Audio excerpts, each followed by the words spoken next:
Hi guys, welcome back to my channel. Today I'm going to tell you how I became a businesswoman.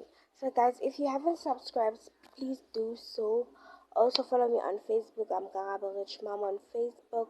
Also follow my business page called Business Fashion Hub, guys. Please, when you see my videos on Facebook, please send me stars, guys, and also feel free to comment. So how I became a businesswoman, it all started in 2021, where I was sick and tired of being unemployed. At that time, my son was about 2 years, yeah, and I was like, you know what, I need my own money. I'm tired of depending on my fiance for money, so I needed my own cash. So I saw a post on Facebook. The post was posted by Meo Mampela. She was selling Forever Living products. So I was like, okay, I'm interested in doing this because business runs in my blood. My mom was a businesswoman from the time we were little, and she is still a businesswoman still till day. Even though my dad was giving her money to do anything she wants with it, she was like, you know what, with that money that my husband gives me, I'm starting a business so that the money can be more. So I think I take after my mother regarding business. So guys, I then talked to me Bella, and then she told me that she's going to give me half of her stock so that I can distribute it around where I live. So at that time, I didn't have money to start any type of business. And she was like, okay, let me give you the stock, my half of my stock, and then you sell, then you get 50% profit. And then you give me the 50% that's going to remain. And I was like, okay, this is a good deal. Most no one has ever done this in any industry before, because all I know is that you have to have startup to start a business. But this particular woman was like, you know what, let me give you my stock.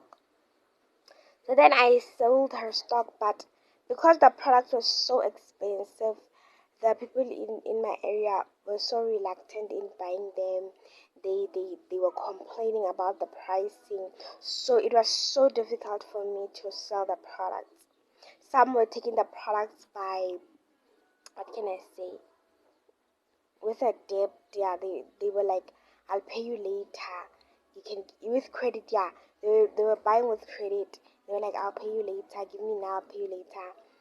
So some would run away with the money, some would pay me late, and that ended up uh, causing a fight between me and Meoma Bella. Maybe she thought that I had maybe eaten the money.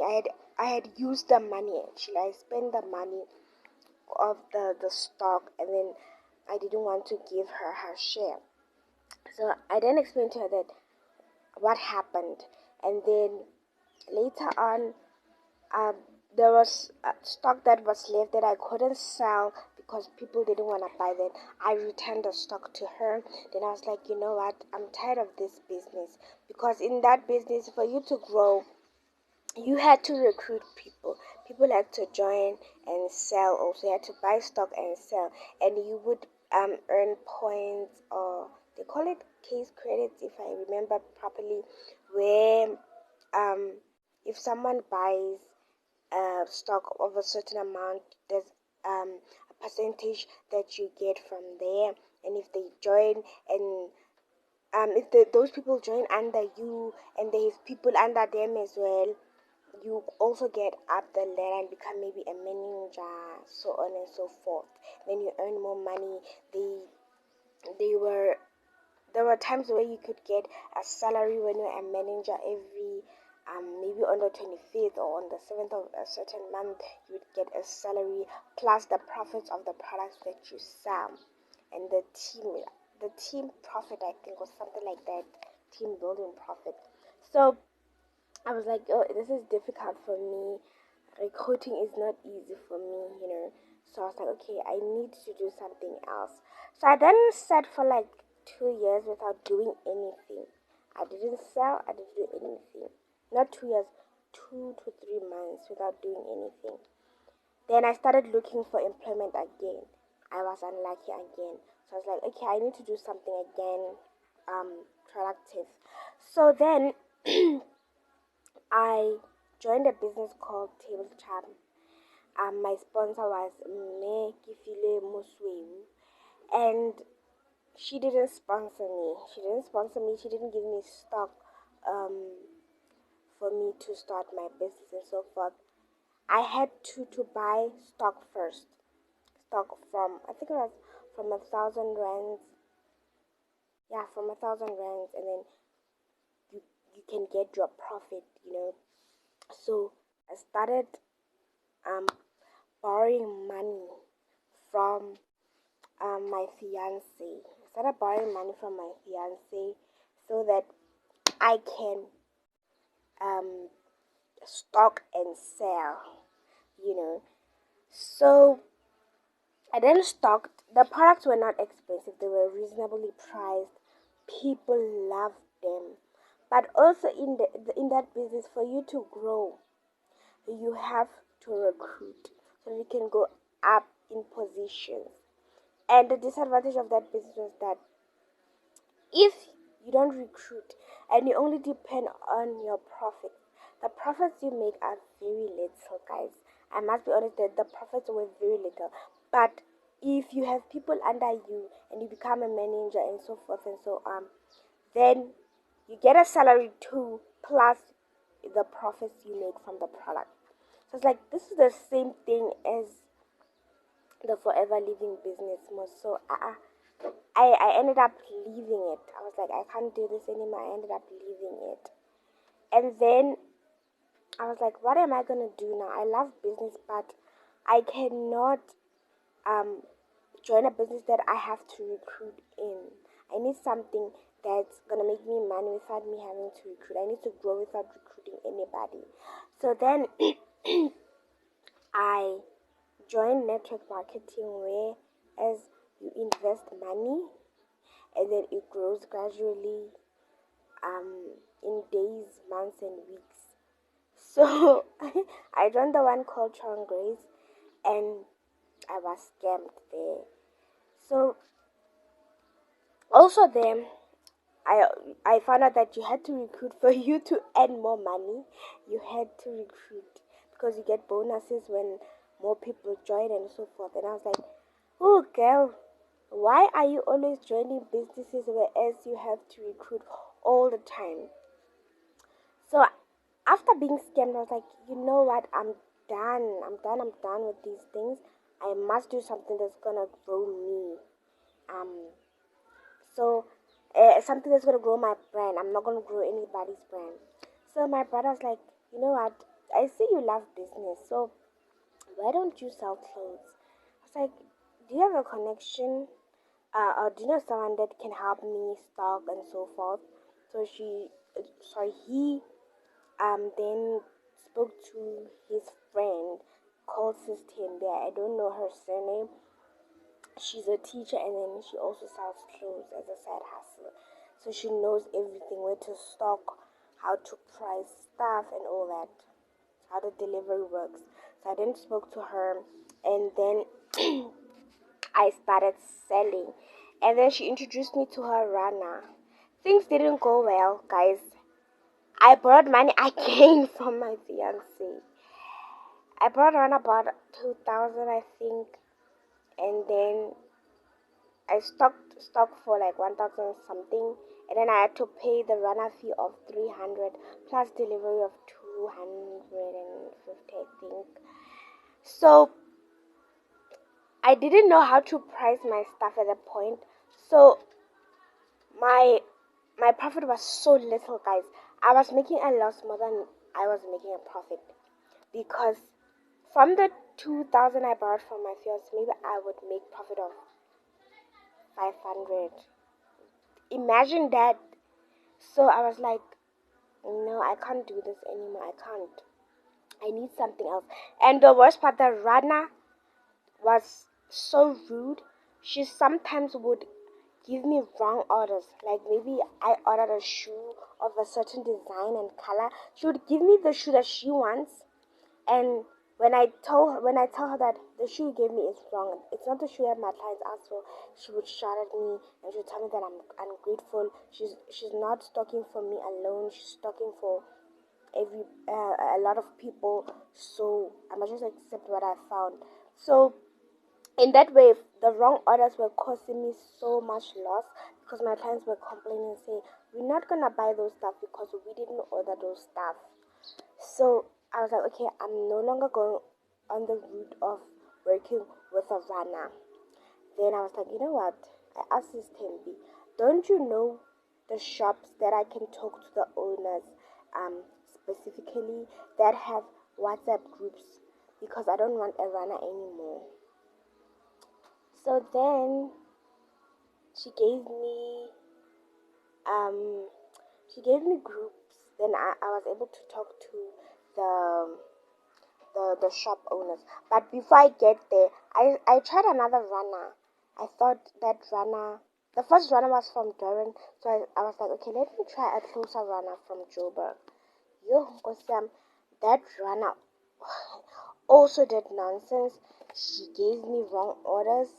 Yo, like it was a train smash. I wanted to give up, but I was like, you know what?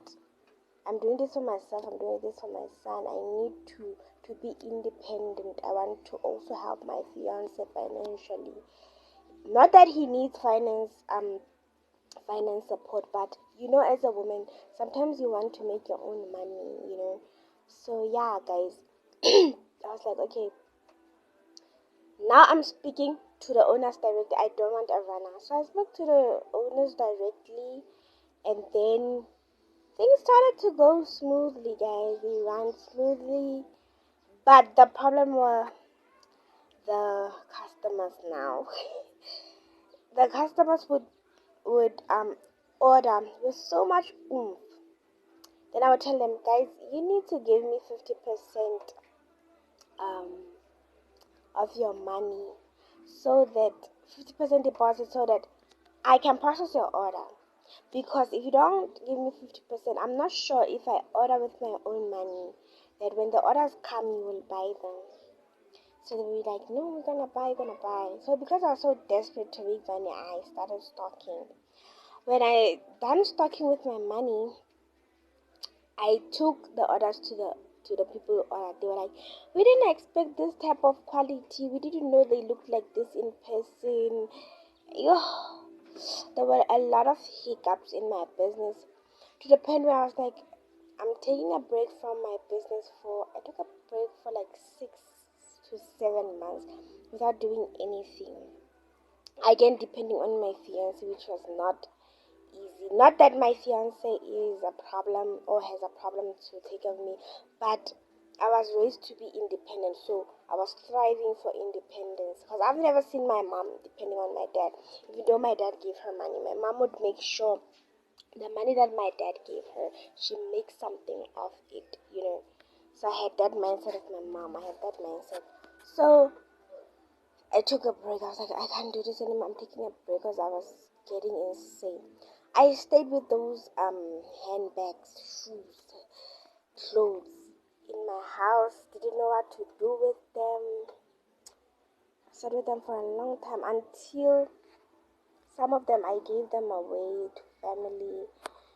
Some I had to sell them at a low price so that I can just get my money and get rid of those stuff, because some didn't fit me, some did. The ones that fit me, I I used them. The one that didn't, I tried to give them away. Some I sold at a low price. So then after 6 to 7 months, my fiance was like, try again, try to sell. I see that you love selling, try to sell, but this time use a different strategy and be strict.